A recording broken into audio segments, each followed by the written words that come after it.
안녕하세요. 오늘의 주요 뉴스를 스케치해드리는 HTC 뉴스캐치의 탑프로입니다.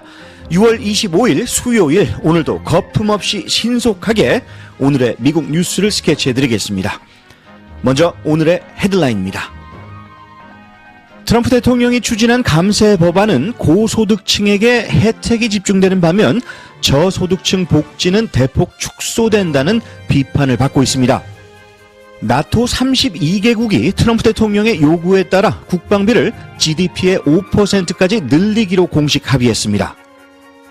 트럼프 대통령과 젤렌스키 우크라이나 대통령이 회담을 갖고 방공무기 구매와 전쟁 종식 방안을 논의했습니다.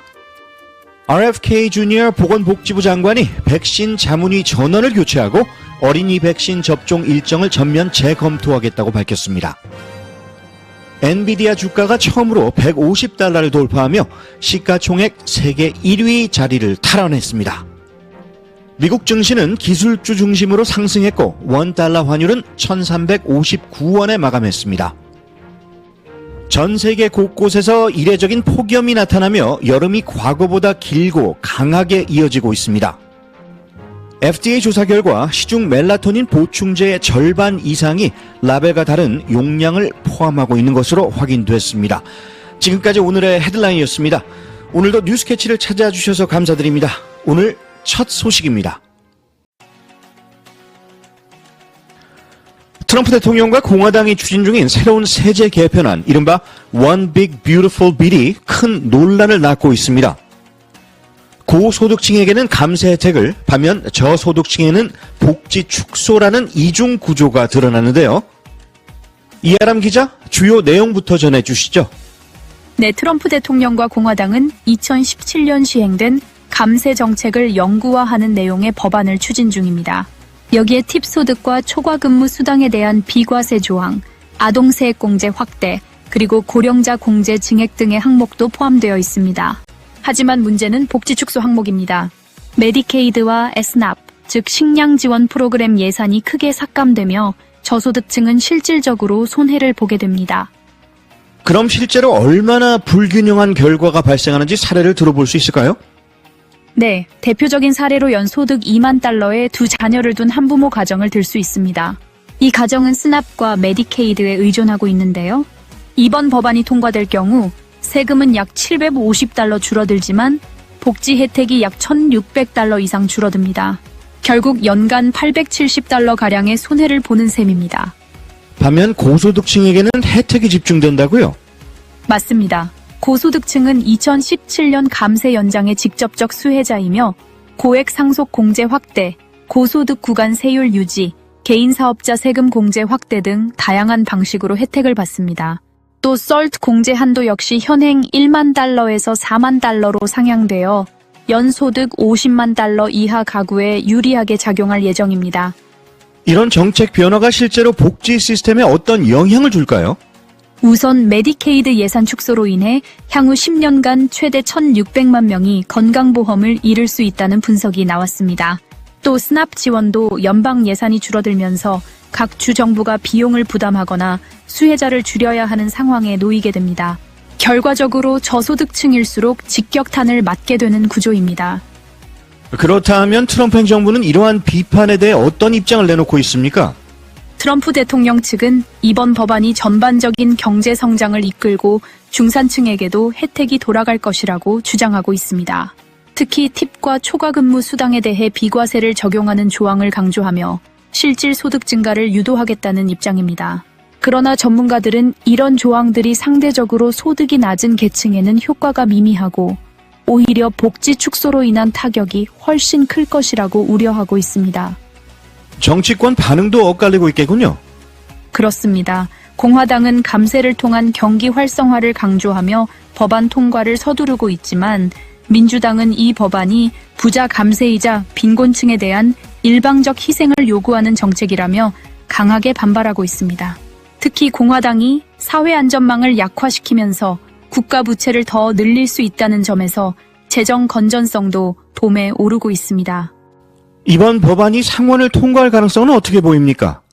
현재 하원은 이미 법안을 통과시켰고 상원에서도 공화당 주도의 표결이 예상되지만 민주당과 일부 중도파의 반발이 거셉니다. 특히 메디케이드 수혜층이 많은 지역구 의원들의 경우 표결 과정에서 이탈 가능성도 거론되고 있습니다. 법안의 최종 향방은 향후 몇 주 내 결정될 것으로 보입니다. HTC 뉴스캐치 이아람이었습니다. 결국 세금 정책은 단순한 숫자 싸움이 아니라 우리 삶의 질과 직결되는 문제라는 점에서 국민 모두가 관심을 갖고 지켜볼 필요가 있겠습니다. 이아람 기자 수고하셨습니다. 나토 32개국이 2035년까지 국방비를 GDP의 5%까지 늘리기로 합의했습니다. 3.5%는 핵심 군사력에 1.5%는 사이버 방어와 방위 산업에 투입되며 이는 트럼프 대통령이 요구했던 수준으로 기존 목표보다 2배 이상 확대된 것입니다. 공동성명은 우크라이나의 나토 가입 언급은 제외한 대신 우크라이나에 대한 각국의 지원을 국방 지출로 인정하기로 했습니다. 트럼프는 이번 합의를 역사적 수치라며 서구 문명의 승리라고 평가했습니다. 또한 나토는 한국, 일본, 호주, 뉴질랜드와 방산 협력을 위한 공동성명도 발표해 한국의 유럽 방산 수출 확대 가능성에도 관심이 모아지고 있습니다. 도널드 트럼프 대통령과 블라디미르 젤렌스키 우크라이나 대통령이 나토 정상회의가 열린 네덜란드 헤이그에서 만나 약 50분간 회담을 가졌습니다. 트럼프 대통령은 우크라이나에 패트리엇 미사일 추가 제공 가능성을 시사했으며 전쟁을 끝내기 위해 푸틴 대통령과 통화해 보겠다는 입장도 밝혔습니다.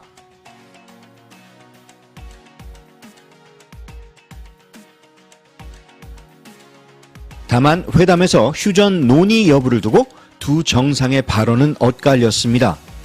이번 나토 회의에서는 우크라이나 지지보다는 국방비 증액 합의에 초점이 맞춰졌으며 공동성명에서는 우크라이나 나토 가입이나 러시아 침공 규탄 문구가 빠졌습니다. 로버트 F. 케네디 주니어 보건복지부 장관이 새로 꾸린 백신 자문위원회가 미국 어린이 백신 접종 일정을 전면 재검토하겠다고 밝혔습니다. 간염 비예방접종 권고도 다시 들여다보겠다는 입장입니다. 케네디는 과거 반백신 단체를 창립한 인물로 이번 조치로 그가 오랫동안 주장해온 백신 과잉 접종 의혹을 본격 검토하겠다는 뜻으로 해석됩니다. 의학계는 그 주장이 과학적 근거가 없다고 반박하고 있지만 그는 CDC 자문위원 17명을 전원 해임하고 자신이 직접 선발한 위원들로 새롭게 구성했습니다. 그중 일부는 반백신 운동과 관련이 있었던 인물들이며 특히 논란이 많은 린 레드우드가 CDC 백신 안전국에 임명돼 우려를 키우고 있습니다. 그녀는 예방접종 보존자인 티메로살과 자폐의 연관성을 주장해온 인사로 이 내용은 이미 과학적으로 부정된 바 있습니다. 이번 결정은 CDC와 보건 시스템에 대한 신뢰도에 중대한 영향을 미칠 것으로 보이며 보건 전문가들은 백신 정책이 과학에 기반해야 함을 강조하고 있습니다. AI 칩 대장주 엔비디아가 오늘 뉴욕 증시에서 주가 154.31달러로 마감하며 사상 처음으로 150달러를 돌파했습니다. 이는 1월 고점을 경신한 기록으로 지난 4월 트럼프 행정부의 규제로 92달러대까지 떨어졌던 주가가 60% 넘게 반등한 셈입니다. 시가총액도 3조 7,630억 달러로 마이크로소프트를 제치고 다시 세계 1위에 올랐습니다.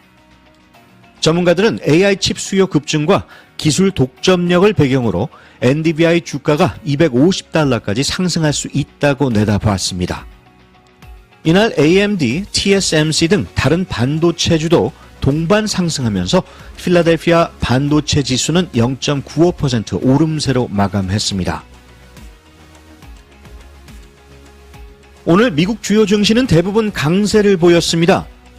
S&P 500은 사상 최고치에서 0.8% 근방에서 횡보하며 총가 기준 약 보합권에 머물렀고 나스닥은 기술주 중심의 상승세에 힘입어 약 0.3% 오르며 신고점 근처에서 마감했습니다.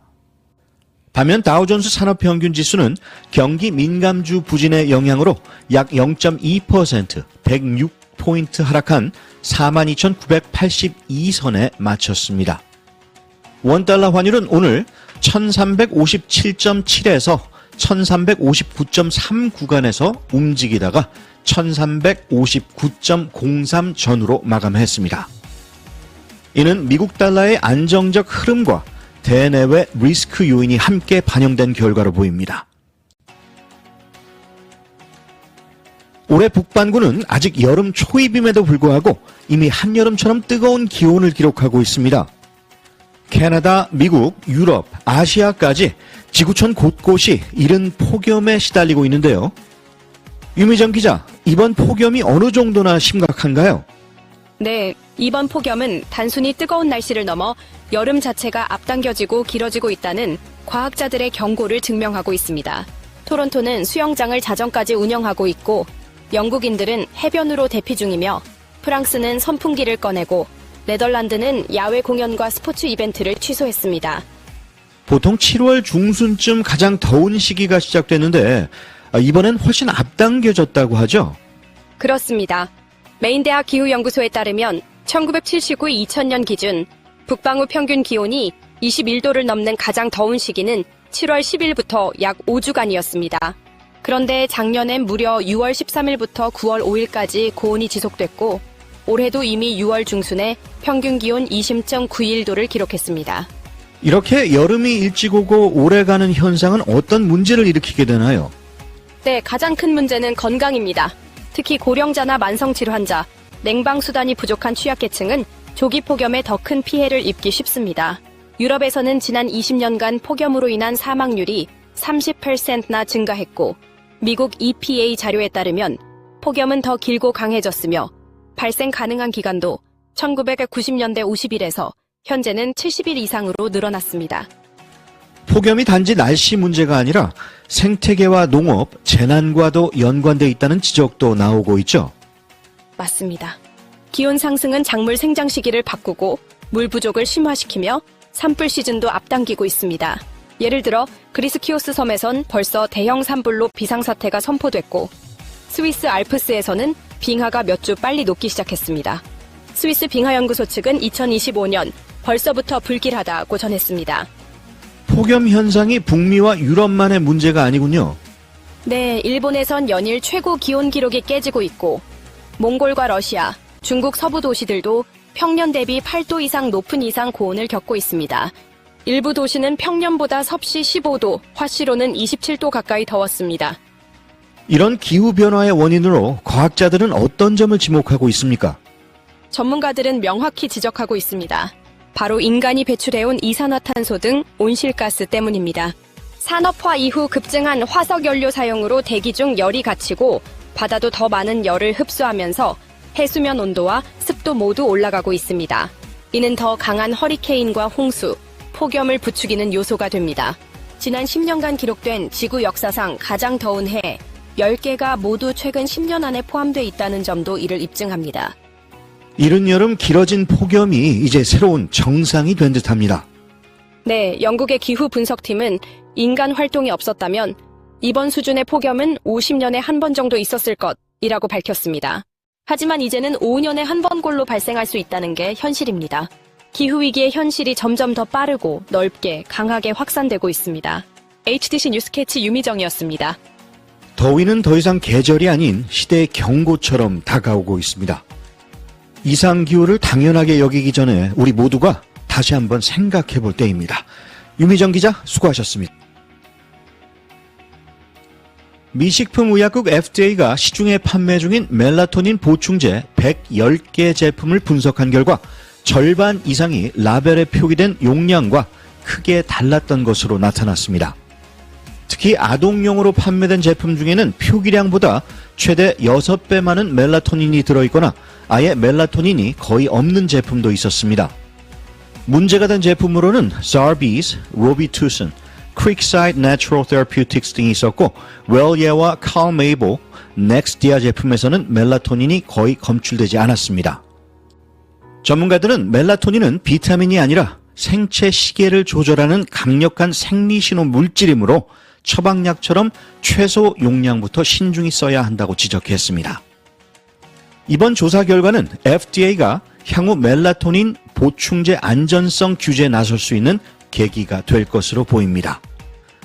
자기 자신을 신뢰할 수 있으면 모든 것에 대한 자신이 생긴다고 합니다. 오늘 여러분 스스로에게 한 표 투표하시는 게 어떻겠습니까?